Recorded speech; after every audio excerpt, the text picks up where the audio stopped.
Hi, folks. Welcome to another episode of Just Business Talk, Sell Any podcast, where we talk business acquisitions and entrepreneurship. What if I told you that buying a business could be uneasy as buying a car? Sounds impossible. Today's guest is providing that deal making doesn't have to take years; it can happen in months. And with us today is Gareth Hawkins, co-founder of BizCrunch, a revolutionary SaaS platform that changing the way acquisition entrepreneurs fund, and finalize deals. Gareth has built an excited businesses, work with startups, and now he's on a mission to make small business acquisition faster, smarter, and more accessible. Gareth, welcome to the show. Thanks, Tahir. Yeah, I'd love to have excited some businesses, but I've exited some. That's certainly the case. Thank you. So let's start with the journey.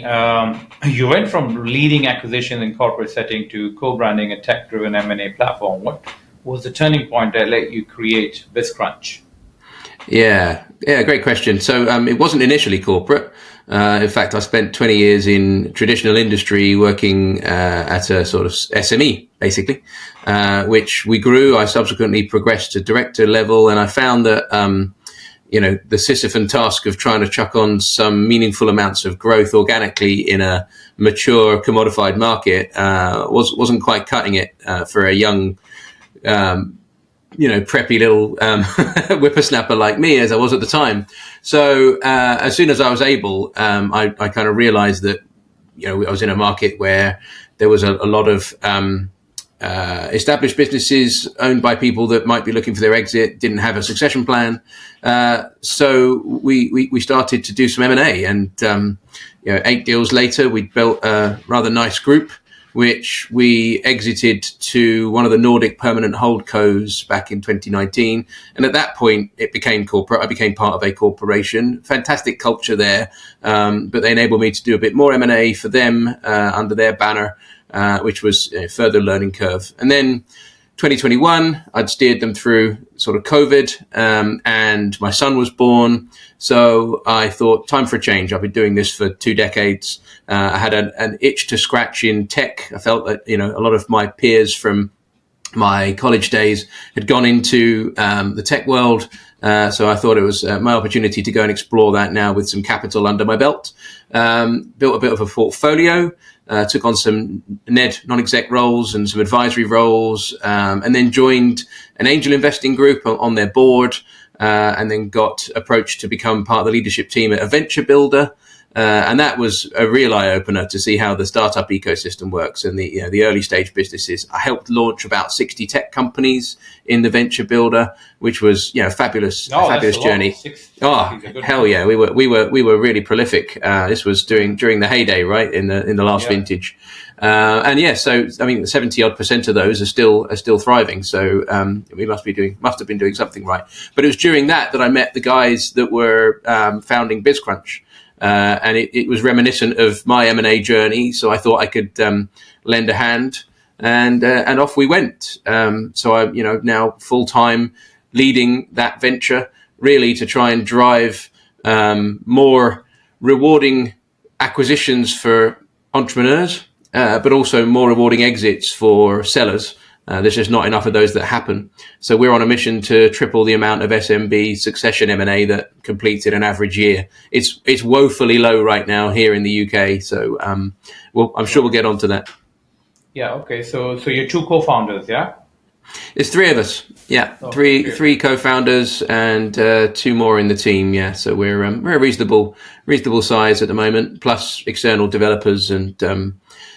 A lot of great advisors and investors. UK. So do you operate only in UK or you operate internationally?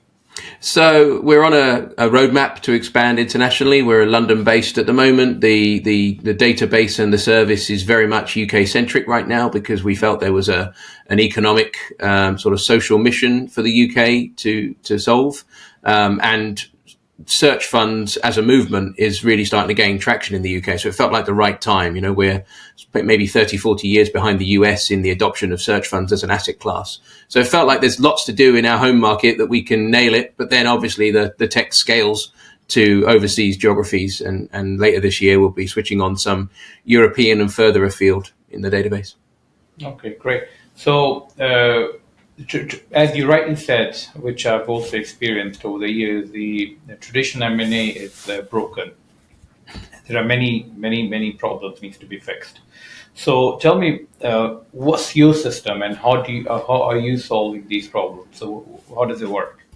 Which Broken's is a great different than word. the other M&A or business Yeah, process. deliberately different. Yeah, Yeah. hopefully refreshingly different. You're right. Broken. I couldn't have put it better. Microcap SMBs are really poorly served. It's actually reminiscent of the sort of startup space where there's a lot of self-serving, mis-selling, misrepresentation, failed promise, fake brokers. Who don't actually sell anything. They just pursue huge upfront fees, needless bureaucracy. Like these are real inhibitors that are killing opportunity, basically. But you've got your public companies. They've got investment banks. The mid market's got private equity and corporate finance and armies of professionals, and none of that really fits or serves well the microcap SMB space. It's about 80% of deals that go under offer that just fail to complete. So that's obviously market failure. We know that time kills deals. We know that costs can be prohibitively high if you're sort of gilding the lily as a professional and trying to shoehorn large transaction principles and processes into small quantum transactions. It's kind of inappropriate. It's a bit unnecessary. It's costly. It's complex. And I've seen personally too many sellers just be overwhelmed by the process and walk away. So something's not right. And on the acquirer side, search funds are giving up to 70% of their equity away because they need a stipend to keep them going for 2 years to go and find companies and get them under offer. Why should it take 2 years? So yeah, we're trying to solve on both sides. We want to better represent the interests of searchers and sellers. We operate as a SaaS. We're not a marketplace. We're bringing together entrepreneurs that have run their race and are ready to pass on the baton, and matching them very specifically with aspiring, ambitious acquisition entrepreneurs that want to engineer some value creation through kind of modernization and bringing new energy to the companies. So we've streamlined the process initially with searching and sourcing and tracking tools, buyer-led, and then some preparatory services for sellers to better align expectations. And the combination of those two in a SaaS sense is leading to faster deals going under offer and completing. Okay. So you mainly work on buy side or sell side? So we were spun up specifically initially to do buy side, but it actually naturally brings conversations with sellers about getting the mindset right and getting the expectations aligned with what the reality is amongst buyers. So we have teams doing each side and try to represent each side fairly. Okay, great. So, and what is your ideal deal size? What is your sweet spot? Yeah, so we are very much specifically in the micro cap sub 4 million US EBITDA. Lower mid market private equity is coming down the layers. We know that, but there's a sort of a level of profitability in SMBs where the PE firms would be spending disproportionate amount of resources in pursuing upside value creation that doesn't necessarily play out or pay out in the sort of internal rate of return that they promise to their investors. So PE can't really play down at this level, and therefore these folks are all neglected. So this is where search and micro PE plays a great role, and it's that level that we're serving. All right. So you help buyers close deals in 6 months instead of usual 2 years. So what's the strategy behind making M&A so much more efficient? Yeah, brilliant question.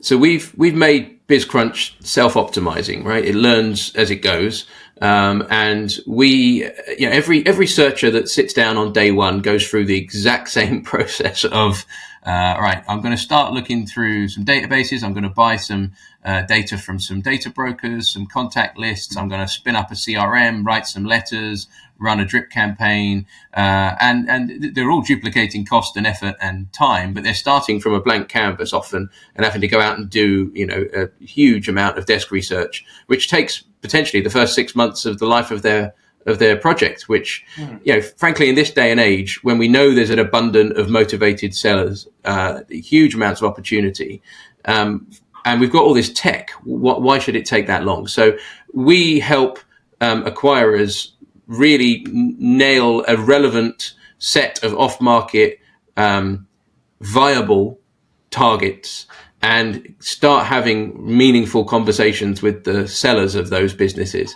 Because a lot of buyers really want proprietary deal flow, right? I mean, brokers, they have a field day with these guys often. They're bringing them sellers whom they have kind of indicated might be able to get 6x, multiples of earnings, which isn't really being paid by most buyers at that level. And so the deal's kind of nixed from the beginning when the expectations are misaligned. So the proprietary deal flow piece of acquirers going out and finding stuff before it comes to market is the holy grail.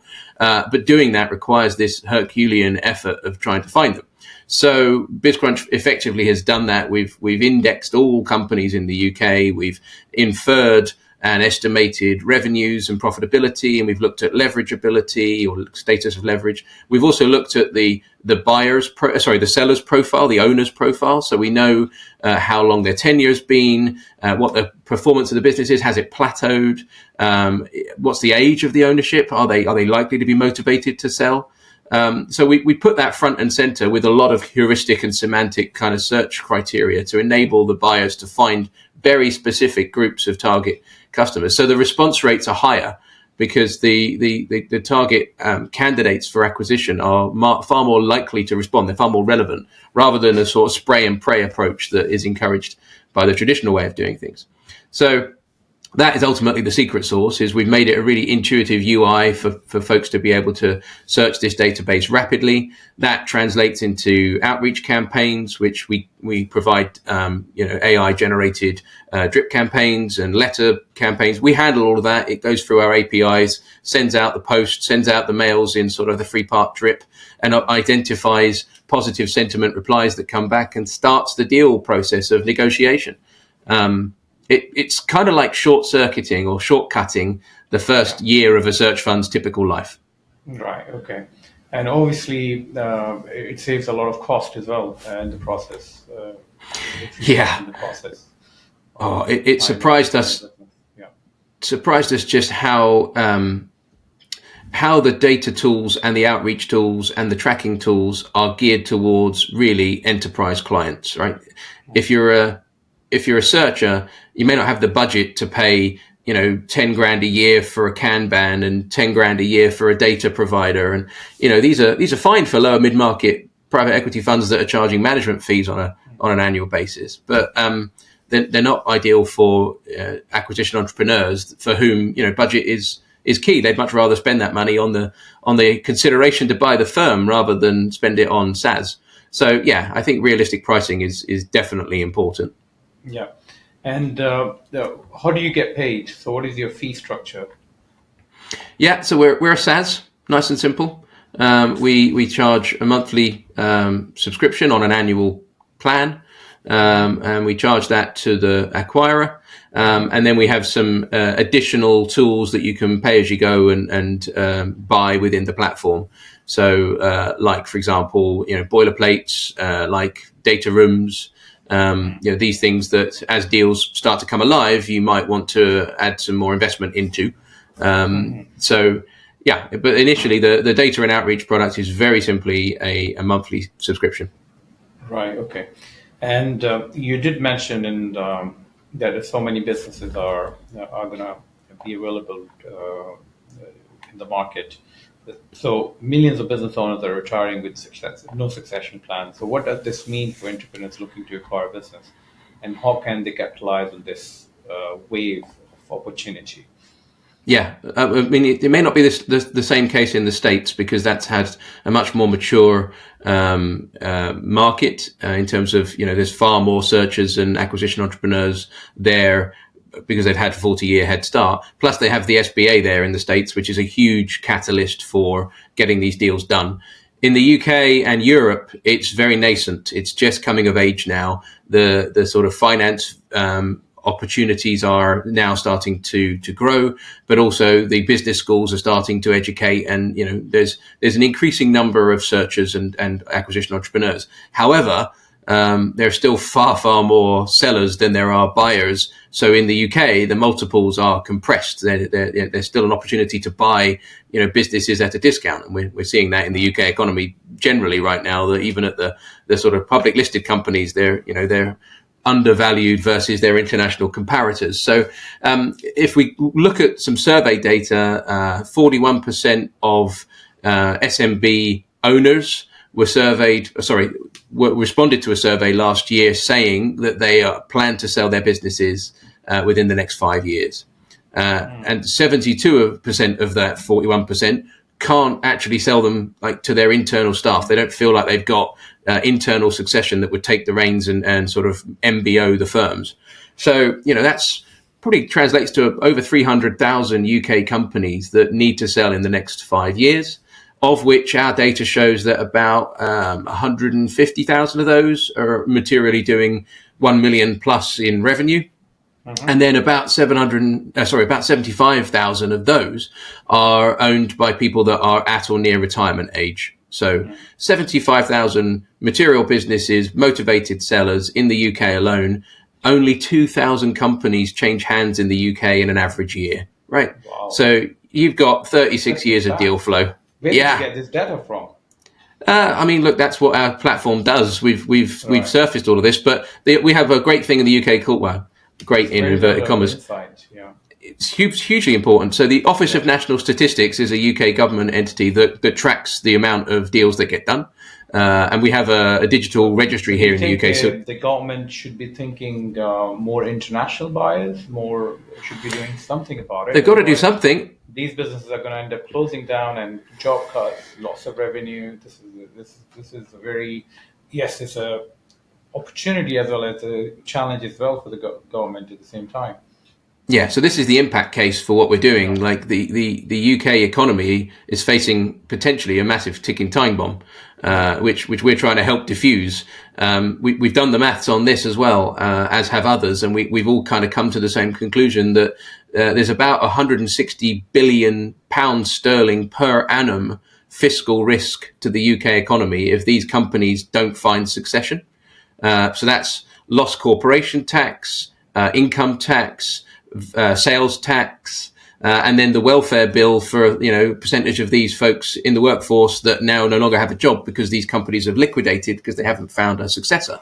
So huge fiscal risk, not to mention the GDP risk to the UK economy. So it needs fixing, and 36 years of deal flow needs to be condensed into the next sort of decade of succession. So overseas buyers are one thing, most definitely, and we want to provide. There is already an influx of American searchers that are coming to acquire some assets in the UK, but we need to better stimulate more of a homegrown. The business schools have been prolific in saying entrepreneurship is 0 to 1. It's the Peter Thiel entrepreneurship. It's go start a business, which, okay, that's great when capital was proliferating in that space. But we've got an oversupply of startups that are struggling for funding in Western economies right now. So yes, business schools are starting to wake up and track the sort of change in the global markets from growth stocks to value stocks and go, hey, look, there's all this latent balance sheet value that's available at effectively a discount, sitting there in the Mittelstand sort of SMB middle economy of these developed markets. Those businesses are old school and they can be automated by mixing the new technologies, AI and all these kind of stuff. They're very exactly right. Position. Thank you. It just needs to be made more efficient, which is exactly what BizCrunch exists to do. So do you think we will see ETA boom like we had startup boom a few years back, that a lot of entrepreneurs through acquisition are popping up in coming years?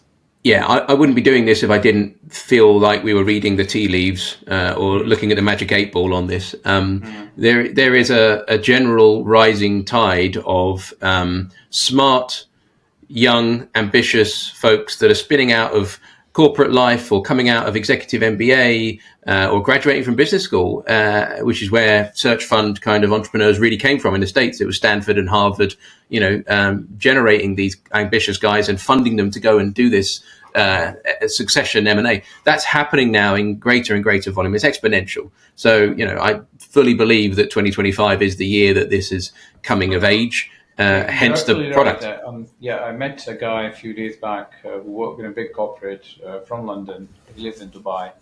So very well paid job, and he just required a laundry from us. And I said, what are you going to do? I mean, this laundry is making not even 5% of what you're earning right now. So he said, I'm going to buy multiple of them. And then eventually one day I'm going to leave my full-time job. That's what I'm going to do. 28 years old, 30 years old. Great. I think we'll see many of these people, smart entrepreneurs who would join this wave and contribute to fixing this problem. Totally agree. He's obviously a big fan of Cody Sanchez if he's out there buying laundries, because she's been a huge advocate and a great catalyst for the space, right? But to be honest, I was telling you that a lot of BS, and it's not that easy as it sounds. Yes, there's an opportunity, but you need to have. Still, I see 60 or 70% of the businesses which we sell, they fail. They come back to us again for sale. And I see the same mistake, which I tell them, the new buyers not to make. They make the same mistakes, bad relationship with the seller, employees, same common things, which they should, if they learn, then the success rate will be much higher. So this is another aspect I think people in the industry should talk about. That it's not that easy. It's really important that the dream of these passive income generators just ticking along, set and forget. We need to dispel those rumors. Okay, people that have actually run businesses, I think, cringe when they hear some of the influencers say, "Hey, you just got to buy them." In fact, you can buy them, 100% seller finance, because these people can't wait to hand their businesses over to you. Yeah. I mean, that's a myth. Buy 100% seller finance, and then you can hire a manager, and that manager will run for you, and you're just going to get the money. Oh yeah, easy. Off you go to the beach, enjoy your cocktails. Buy another one, repeat it, buy a seller finance, hire somebody. Yeah. I mean, it doesn't work like that. Yeah. No, it doesn't. You've got to really it'll make you or break you. You've got to really be up for the challenge. You've got to embrace the J curve. You've got to roll your sleeves up, get stuck in, and win the hearts and minds of the people. Often, if these are people heavy businesses, you've got to make sure that you are an inspirational leader, because that's who they've been following for X amount of years. You can't just remove that and expect the business to function. So there's a lot of, as you say, BS that needs to be dispelled. But what is good is that there are folks driving attention to this concept of buying established businesses rather than going the 0 to 1 and only serving VCs. And it is good for the economy that more attention is coming. Right, and there are more failure stories than success stories. Eventually, people are not going to go buy this concept if it's not done properly. Yeah, agree. So I quite like the sort of acquisition lab and these sort of accelerator type approaches where they really want to help prepare these guys and girls for the journey. It is not all the land of milk and honey, that's for sure. So you talk about corporate finance being a force for good. Can you expand on that idea a bit more? Yeah, exactly this. Corporate finance in the sort of mid-market is a benefit to the seller and hopefully adds utility for the buyer. Are they necessarily thinking, though, about the economic impact, the economic continuity impact?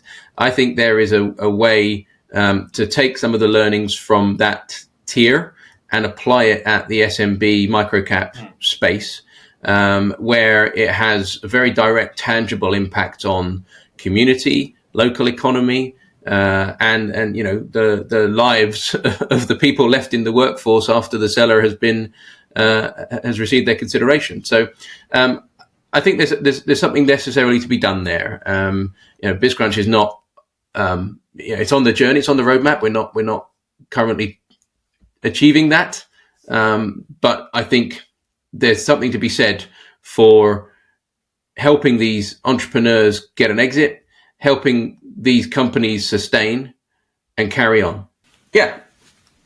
As I said, investment banking at the low level of valuation, we can learn a lot, but we can also apply a lot more heart overhead or alongside head, and do this for the benefit of the ongoing workforce and the local economy, rather than making it a purely financial consideration. Yeah, I mean it's prolific now, right? And and my inner geek has really been enjoying setting up automations and using LLMs to make my life easier. So yeah, generally with admin, it's been fabulous. But in a business setting, AI is a huge disruptive, force for good reason. In the M&A space, it's being increasingly used for deal flow, for due diligence, for surfacing insights, for handling repetitive tasks. All of these things we're baking into BizCrunch, but they're all also elements that whereby once you've acquired a company, the use of AI can be an incredible value creation opportunity to drive greater profitability or greater growth, customer acquisition.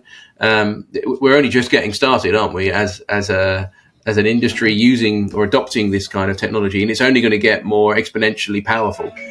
So I'm really excited about what it means. We've taken an API first approach to making our product, on which we've put a UI which is already much more simplified and abstracting away the complexity that exists in the kind of real world of trying to look for these businesses and conduct these processes. So the UI has been a great kind of catalyst or lubricant for M&A, but I've personally envisaged a world where AI abstracts that again, and you're just talking to your deal flow. You're talking to the agent. You're talking to the virtual analyst, and having that go off and execute various different turns of an SPA, or surface things from a data room around this, find me all of these risks in this contract, or find me where the workforce, or find me where the certification or the insurance is expired, or all of these things can be highly automated once you set an AI across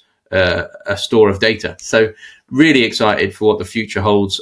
We've got some exciting stuff planned in our roadmap to embrace this even more wholly. Tell me your lessons which you have learned, and go ahead. Yeah, lessons. Well, I guess it's been a journey.